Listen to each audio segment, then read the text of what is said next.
सभी को विश्व जल दिवस की हार्दिक शुभकामनाएं। 22 मार्च को प्रतिवर्ष हम विश्व जल दिवस के रूप में मनाते हैं, जो कि साफ पीने के पानी के महत्व पर केंद्रित है।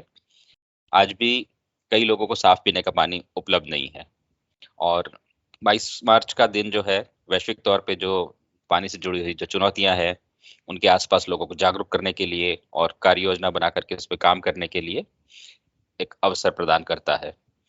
तो इस वर्ष की जो थीम है वो है मेकिंग इनविजिबल विजिबल।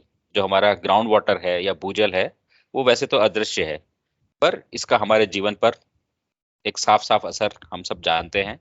और समय के साथ में ग्राउंड वाटर जो है वो धीरे धीरे काफी कम होता जा रहा है, या उसकी शुद्धता को लेकर के भी काफी चुनौतियों का सामना हमें करना पड़ रहा है।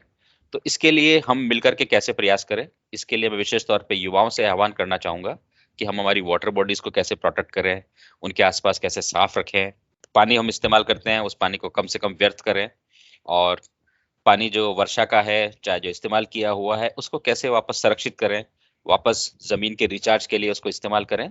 तो उसके लिए जो तकनीक उपलब्ध है, उन तकनीकों को हम ज्यादा से ज्यादा प्रचार प्रसार करें और लोगों को उसके प्रति जागरूक करें, ताकि हम आने वाले भविष्य को बेहतर बना पाए, न केवल हमारी पीढ़ी का बल्कि आने वाली पीढ़ियों के लिए भी उस पानी को हम संरक्षित करके दे पाएंगे। तो आपको और हमको सभी को मिलकर के प्रयास करने की जरूरत है। तो आइए इस वर्ष हम प्रण लें कि हम हमारे जो भूजल है और सतही जल है, उन जल स्रोतों को संरक्षित करने में, साफ रखने में योगदान देंगे।